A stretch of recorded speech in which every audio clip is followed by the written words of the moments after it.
Welcome everyone to the third webinar of CEBNR on Constraint Induced Movement Therapy and Evidence Informed Perspective.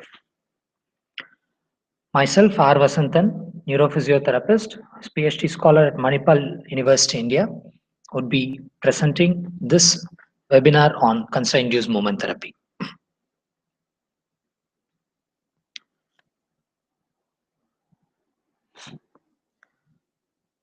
Constraint Induced Movement Therapy is a recent innovation in physiotherapy.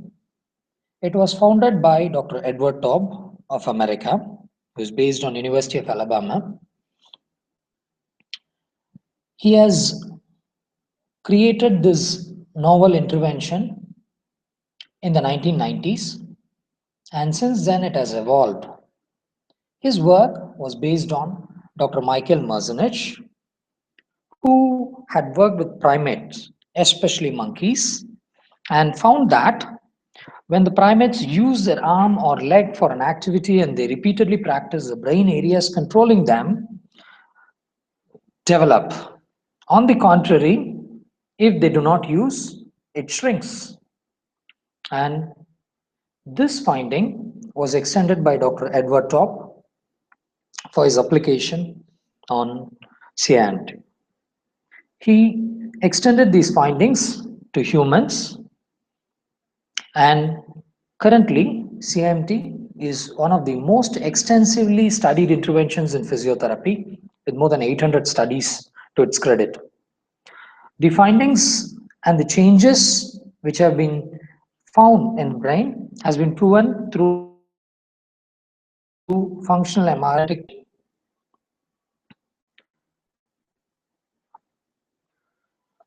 In India, CIMT is a very familiar intervention as it has been dubbed as one of the recent advances and incorporated into the syllabus of most of Indian universities. So every one of us are very familiar with CIMT. We have seen in the recent past and in the distant past that there are many novel interventions which have been initially acclaimed to be so successful. We have applied it, and as time went on, we started identifying that they are not so effective and they're not the best choice. An example of this is electrotherapy intervention. For example, we used to use a lot of electrotherapy intervention for relieving pain. However, in the recent times, for pain management, electrotherapy is not the forefront of management. We have manual therapy and other psychologically based approaches to better treat the pain. Similarly, interventions like Bobath, Brunstrom, and PNF, which are still practiced in India, are not backed by robust scientific evidence. Therefore, it becomes very important for us to start questioning what is the effectiveness of any new intervention which is there before trying to apply it in our clinical practice. In today's rehab world, we see that now a clinician who wants to treat the upper limb and improve activities of daily living of the patient has numerous options. His options include starting from roots approach to mirror therapy and mental imagery. And so many things are there to confuse him what he should choose. This question can only be answered if we understand what is the therapy, how to apply it, and what is the scientific basis behind it. This would in fact help us to compare the interventions and apply the best choice to the right patients. And hence, this webinar series is divided into two parts. With the first part, we are going to discuss about what is CIMT, how do we apply CIMT, and there are many recent advances or refinements which have come to the methodology of CIMT, which we are going to look at. In the second part, we would be asking certain questions like, is CIMT really effective? Right? What is the quality of evidence behind it? Is it backed by robust evidence? What are the pros and cons of applying CIMT? And finally, we will try to address the most important question which is there in all our mind. Should I apply CIMT for my patient who has come to me if I want to improve his upper limb? So these are some of the questions we are going to see. And the second part will be addressing these questions.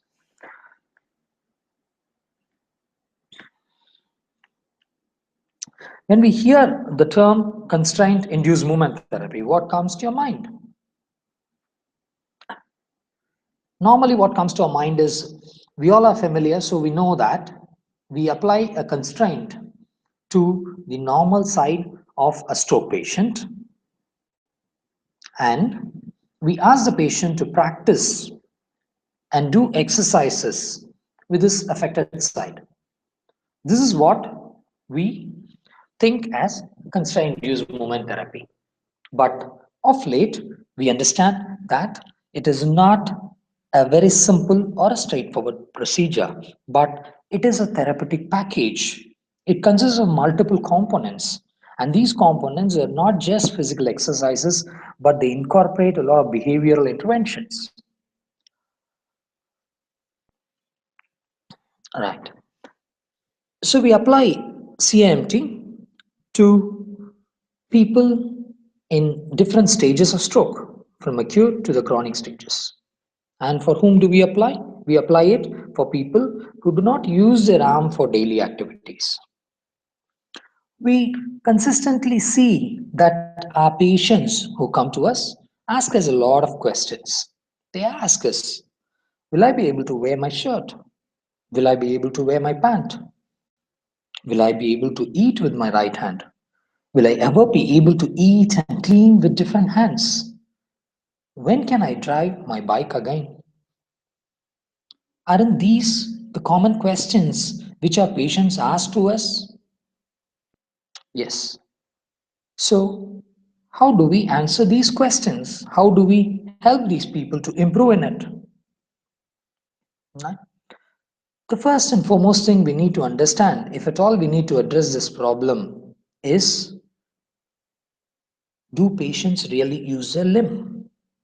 If patients are using their limb for daily activities and if they practice, we can see that they will eventually improve. Right? So when we ask this question, we see that stroke survivors have physical dysfunction of the arm, as we all know, and they could be mild, moderate, or severe dysfunction. A severe physical dysfunction is something where the patient is unable to move his arm. He's not able to open his fingers. He's not able to do anything with his arm. We can very clearly understand that a person with a severe dysfunction will not be able to use it. That's quite obvious. But what about other patients who are able to lift their arm or able to open their fingers? Do they use? We see that they do not use their arm. And in fact, it has been found out that more than 50% of the people who had suffered stroke do not use their arm for any productive activity, despite them having ability in their arm. Now, this is a sad part, right? So, what we are going to say is, what is the root cause of this phenomena? The root cause of the phenomena has been attributed to something called as a learned non-use, and we are going to understand using a model what is this learned non-use. During the early stages after the neural lesion, when the patient is discharged from the hospital, when he returns to his home, he starts rethinking about how to live his life back.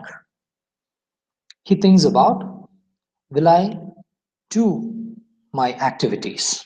For example, now would I eat food? Would I drink water? Would I dress?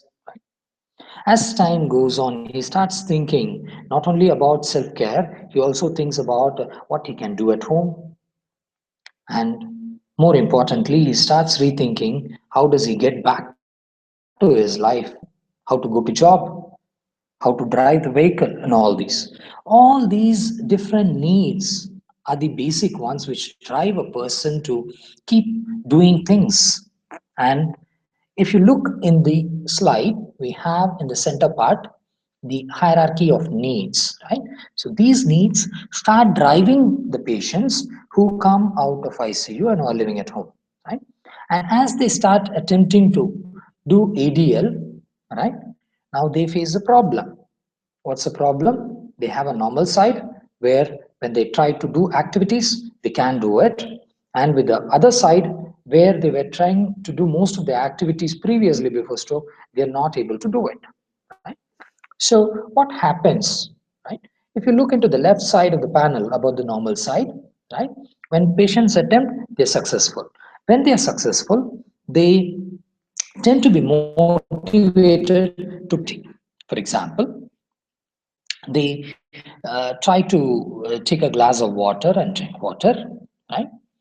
When they are thirsty, and their thirst is quenched.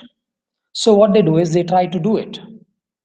On the other side, now coming on to the right side of the panel, the affected side, the patient's arm is affected with sensory, motor, and other problems. Right? Now, when he tries attempting to lift the same glass of water when he's thirsty, what happens? He's unsuccessful. We see patients that when they try to lift the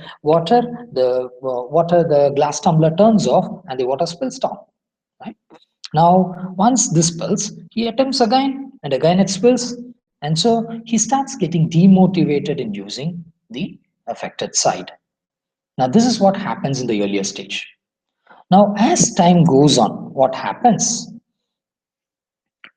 When the patient tries to keep doing the activity, right, as day after day when he attempts, although there are some improvements which are happening on the affected side, it is not enough for him to complete doing the activity, and so he stops to use the affected side. And this is called as a learn non-use. What is the meaning of learn non-use? Is he learns not to use the affected side, and what happens? He starts compensating. He starts trying to use the other hand in order to perform. One common example is all of us, when we are dressing or putting a button, we normally put it with both the hands. That's the normal way of doing it. But when a patient attempts, he completes the whole activity with one hand, and that's his normal side. Right? So when he wants to go out, immediately what he does, he starts wearing his shirt, and it takes a lot of time with the affected side. So he starts doing it with the unaffected side. It takes a very short time, and then he continues to do this practice throughout day after day. Right? Now, this also leads to some secondary changes in the affected side. We know there are a lot of tightness, they start getting pain, and a lot of it because of not using the arm. So the which is happening, this phenomena is called as learn non-use. Now, the learning phenomena is not something which happens outside, it also starts producing quantitative changes in the brain. If you look at the MRI pictures which are shown here, they are functional MRI, and you can see on the top panel are the brain of a normal subject, and the bottom panel you see the brain image of a stroke patient. What you see in this functional MRI is an orange and reddish region which tells about when the patient is attempting to do a movement, what happens. Normal people, when we use our right hand or left hand, what happens is the opposite side of the brain gets activated. That's what happens in a normal person. But if you see the bottom panel where we discuss about the stroke patient, you see that on the right side, whether they use the right hand or they use the left hand, the region of activation is always only one side, and that's the right side. Right? So what we observe from this is, as the patient had tried using the normal side for most of his activities, even when he attempts performing movements with the right or left hand, it is the normal side brain which is actually active. And so there are permanent changes happening in the brain. Now, constraint induced movement therapy tries to address this problem and tries to make them relearn to use their normal side. So how is this achieved, right? Now, as I told before, constraint use movement therapy is a therapeutic package where you have a lot of different components into it, right? Now, first is we see that on the normal side, the person is positively motivated to use his normal side for performing all the activities. Now, we need to we need to prevent that. And how do we prevent that? We get into an agreement with the patient. On day one, what we do is we sign up an agreement with the patient that he would not use his normal side for his activities. Next, the patient is negatively motivated when he is attempting to perform the activities. So what we do, we need to convert this negative motivation into positive motivation, and we do that by a procedure called shaping. The next component we look into is the compensation which the patient uses. And so habitually the patient starts using his normal side. So what we do is we apply a constraint to the patient. This prevents him from compensating the normal side, the affected side with the normal side. The next component of CIMT is to prevent learn non-use. As you all know, if we need to prevent a non-use, we need to use the arm. And so one of the components of CIMT is practice for use of the arm. And finally, we use something called as a transfer package, which is a very recent addition to the constraint use movement therapy paradigm. And the main purpose of it is to increase the attempts of the person to perform the ADL at home.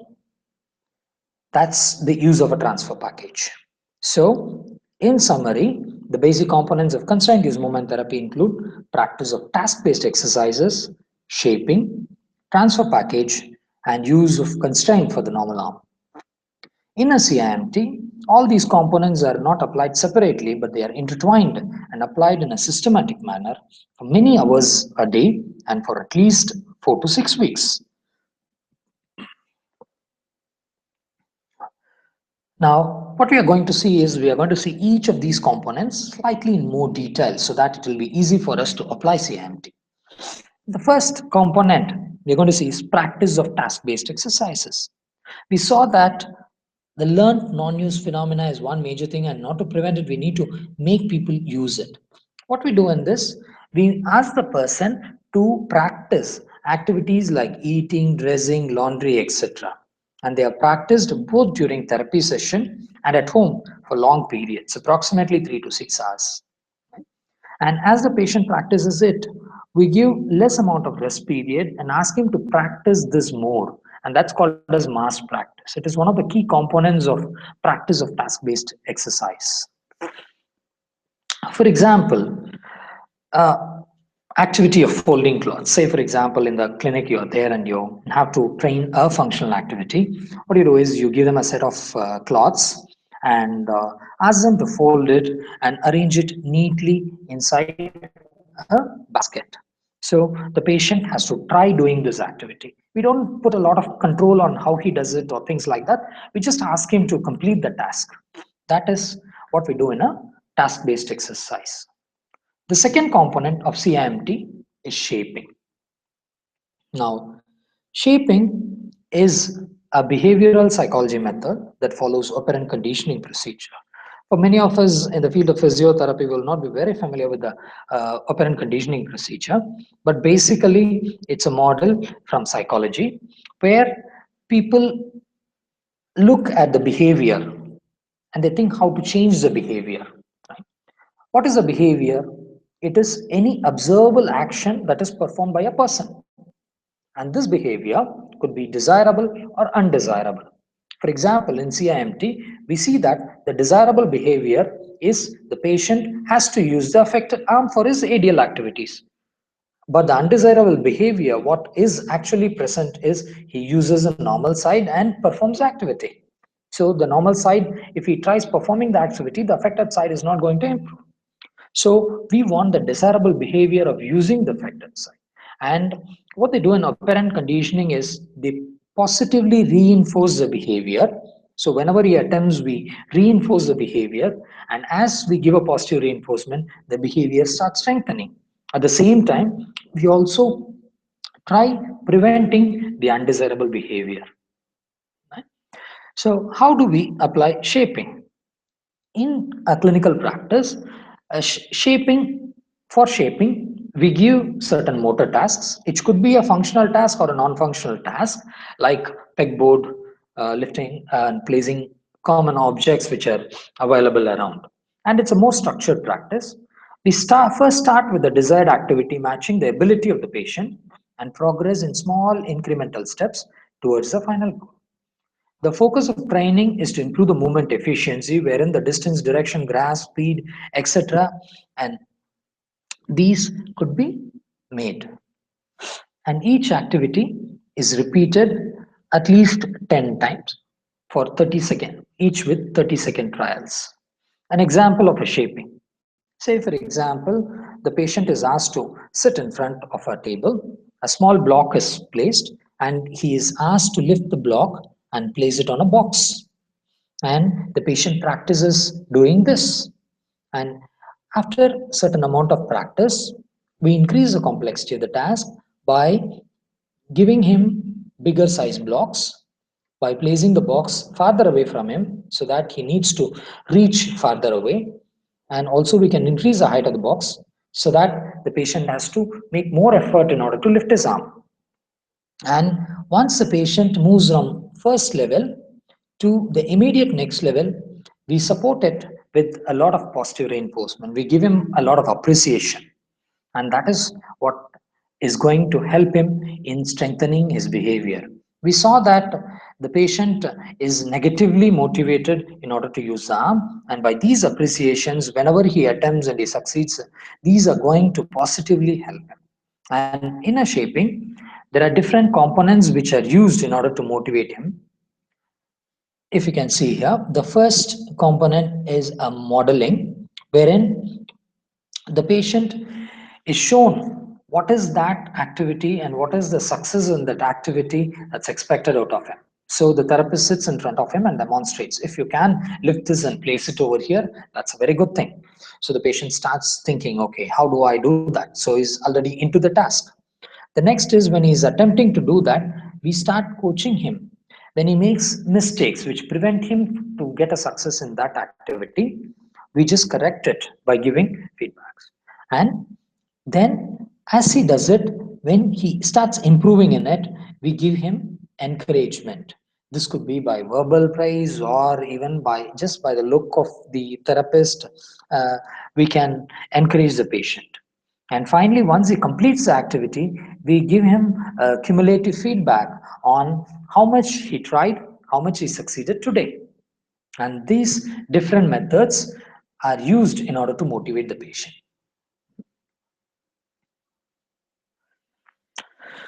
The third step of constraint use movement therapy is targeted to address a major problem which was there with constraint use movement therapy in the past. It's about the long-term adherence for improvement. It is known that for any patient to have a substantial functional improvement, he needs to repeat the activity for at least 3,000 repetitions. And this 3,000 repetitions, let us do a simple calculation. Say, for example, you practice lifting a glass of water for 100 repetitions per day, right? If you practice it continuously for 30 days, then you reach 3,000 repetitions, which means the patient has to continue trying to lift the glass again and again for a very long period. And this long period is a real big problem with stroke survivors. It has been identified that up to 30% of the stroke survivors can do that, but 70% do not do it.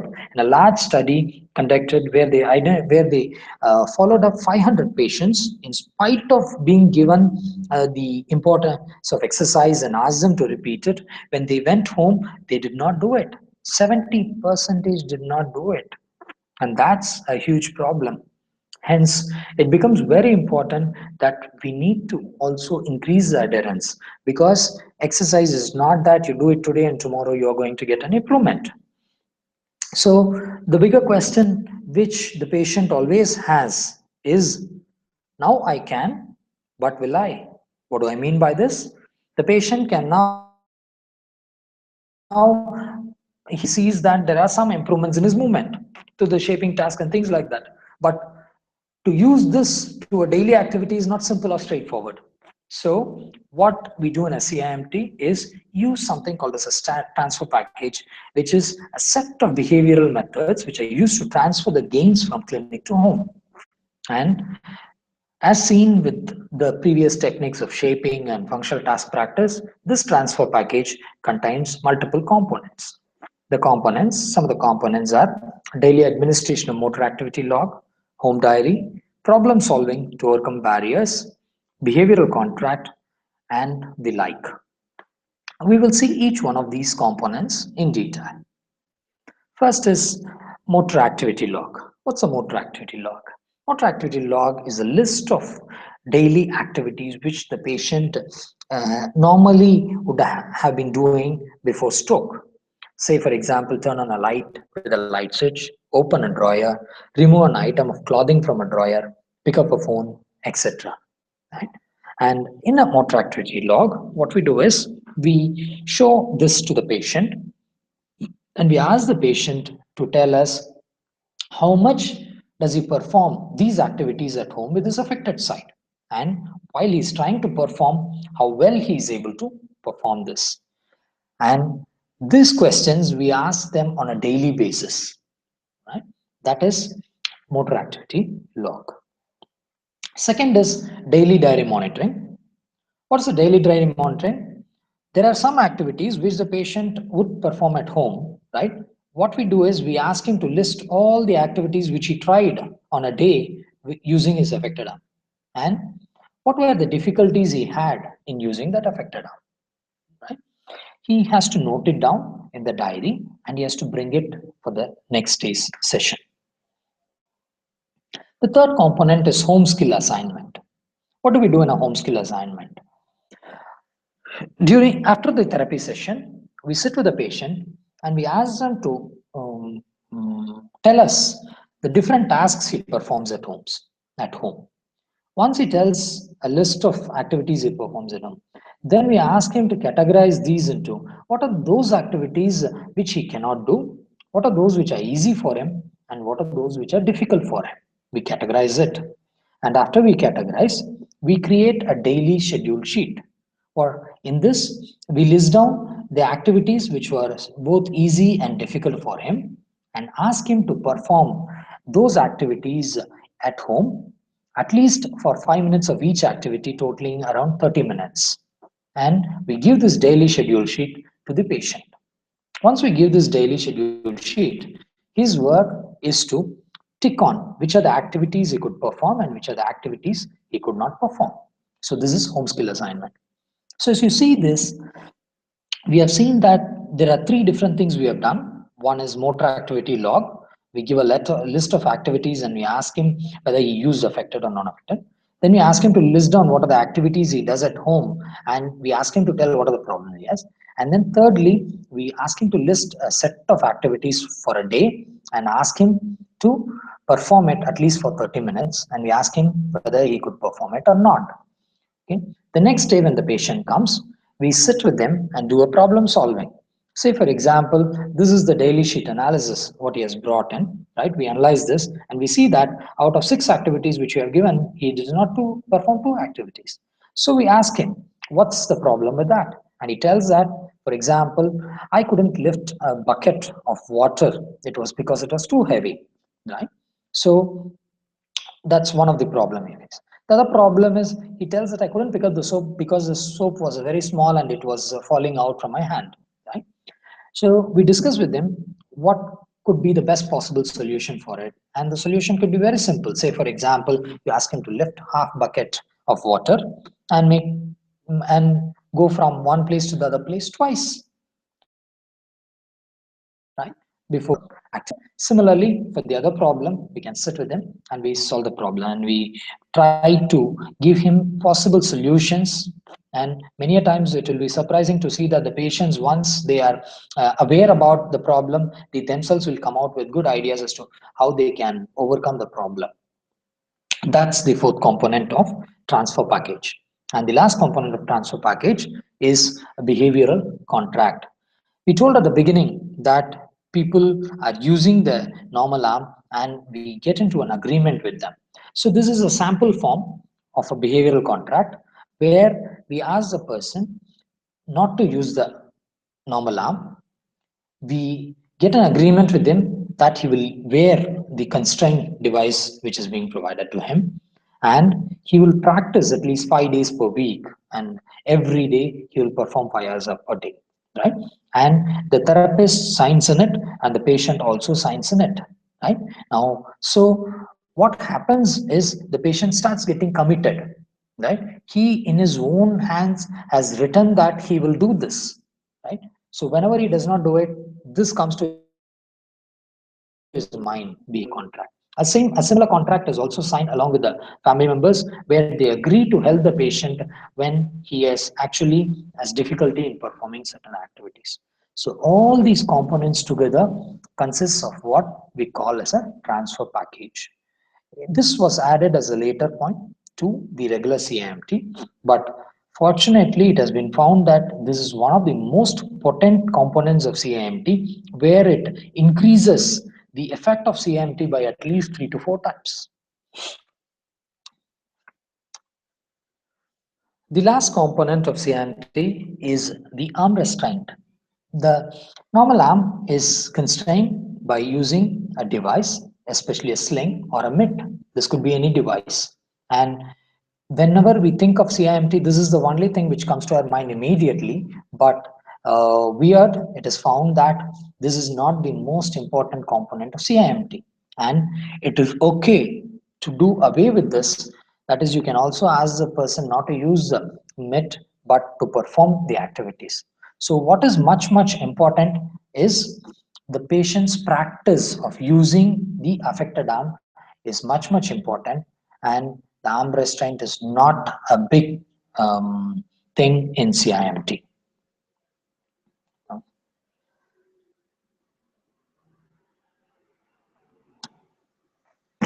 Yeah. So now we have seen what are all the different components of CIMT and how they are applied, right? Now, we also need to know whether CIMT can apply on all patients. The answer is no, it cannot be applied on all the patients, right? Because since we are giving a lot of functional activities for the patient to do, we expect that the patient will have at least some amount of movement in that. And CIMT have been tried in people who have approximately 20 to 10 degrees of wrist extension, 10 degrees of extension of all fingers or at least any one finger, and who have a passive range of motion sufficient enough to perform the functional activities in shoulder, elbow, and forearm. So these are the kinds of patients on whom CIMT has been used and tested. The whole package of CIMT is provided as with the following durations. We give them at least 2 to 3 hours of supervised practice, and the patient has to do an additional practice of 3 to 6 hours at home. And wearing mitt is optional, as I said before, but they are encouraged to use it. And that's the whole program of CIMT. When they have used CIMT in this particular form, they found that the brain changes occur. In this functional MRI picture, you see that initially before CIMT, the red region which is there is very small. This is the region which controls the affected arm, right? And after CIMT, you see that there are a lot of changes, an increase in vascularity to that region and an enlargement in the size of it, right? Now this has been found in after CIMT. So CIMT is one of the few interventions which have been identified and has a proof that it directly produces changes in the brain. And those changes are very important since we are addressing something called as a learning phenomena. A learned phenomena which is there in the brain has been, we have been able to change it. Right. So in summary, CIMT consists of a set of behavioral methods like shaping and transfer package to encourage and enhance the stroke patient to increase the practice of using the affected upper limb for daily activities continuously for long periods. This is used to develop use-dependent plasticity in brain and prevent learned non-use of the affected side. Hence, we come to know that it is not as simple and as straightforward as we think as just applying a constraint and use the affected arm, but using all these components together is what they do in a constraint-induced movement therapy. So by now, I hope you'll be very clear about what is a CIMT, why do we apply CIMT, what is the problem that we are addressing using CIMT, and how to apply CIMT. And the immediate question which rises in our mind is, okay, now that I know about CIMT, shall I start applying CIMT for my patients? But I would like to remind you back that every novel treatment is glorified in its infancy. But history has taught us that even some of the famed treatments may not always be the best choice. So the big question is CIMT a good option for us and the patients?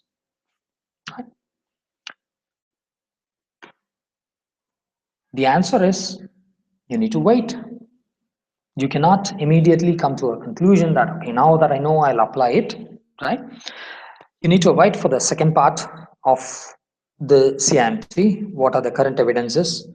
What are the research that has gone on into CIMT during the past 20 years? What it has taught us, right?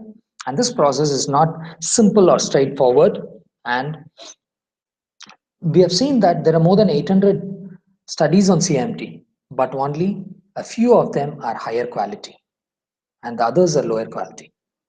So the first point we need to understand about the process by which CIMT could be transferred to patient improvement is to look at what are the high quality studies, what do they tell, right? The next question is, okay, if CIMT produces improvements, are these improvements really big enough? When a patient performs a functional activity, does it really produce an improvement in his functional activity and help him out? Right. Thirdly, we need to ask question about, does CIMT cause a harm or so the harm, right? So much, and whether it is less than the benefit. Do benefit outweigh the harm? If a treatment is found to produce more harm, then even though it is effective, we may not be able to apply. So we need to always balance what is the benefit and the harm of it, right? And more of it on what are the practical implications we have about applying CIMT, and to find out the answer to the big question, should I apply CIMT for my patients, right? Please await the second webinar on constraint-induced movement therapy and evidence-informed perspective. Thank you. If you have any questions, you can please note it down and email to us, and we'll be very happy to answer. Thank you.